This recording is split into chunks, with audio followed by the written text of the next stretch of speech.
kama haujawa mjuzi wa premises zilizotolewa. Jambo la kwanza ambalo nimeliona ni kwamba statements zote zinalaani vikali kuhusiana na shambulio ambalo limefanyika kwa baba Padre Dr. Kitima.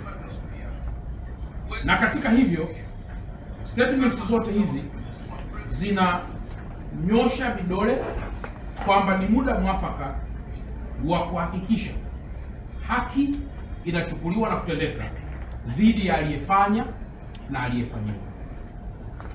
Lakini mbili ni kwamba katika statements hizo wapo baadhi ya watu ambao wamekuwa na mashaka na statement iliyotolewa na jeshi la polisi.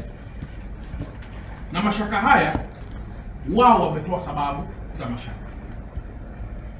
Lakini vile vile ni kwamba jambo la tatu, wapo wengi pia ambao wapo katikati ambao wameiomba serikali, wameviomba vyombo vya dola, wameomba Watanzania wema kuhakikisha kwamba watu wote waliofanya hivyo wanakamatwa, wanafikishwa katika vyombo vya sheria ili sheria iweze kufuata mkondo wake.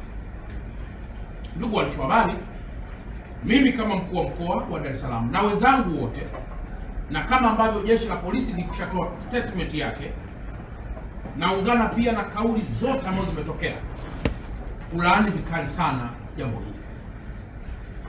Na katika kulaani jambo hili, naomba niweke bayana ukweli kwamba wananchi wa nchi ya Tanzania na waomba waendelee kuwa na usikivu mkubwa sana. Lakini pia na kwa wale wote ambao wanaonyesha mashaka kwa jeshi la polisi, naomba nao wawe na imani kubwa sana kwamba vyombo vya dola havitamuonea mtu yoyote wala havitapuuzia jambo lolote, na jambo hili litakuwa prosecuted katika hatua zote kwa mujibu wa kisheria. Na kwa yule ambaye atakuwa amefanya kosa na kubainika, Tanzania ni nchi ya kisheria. Tanzania ni nchi ambayo inafuata mlolongo wa kisheria, na kwamba kuna miongozo ya taratibu zote za utoaji wa adhabu, nyewe mnafahamu, katika penal code. Hayo yote yameelezwa, na kwamba mtu yoyote atakayebainika atafikishwa katika vyombo vihusika ili sheria iweze kufuata mkondo wake. Lakini jambo la pili, kama ingelikuwa ni kuweka wazi hisia za watu, if I'm asked to put clear all the sentiments ambazo zipo katika vinywa vya watu, yafuatayo ningeweza pia kuyasema.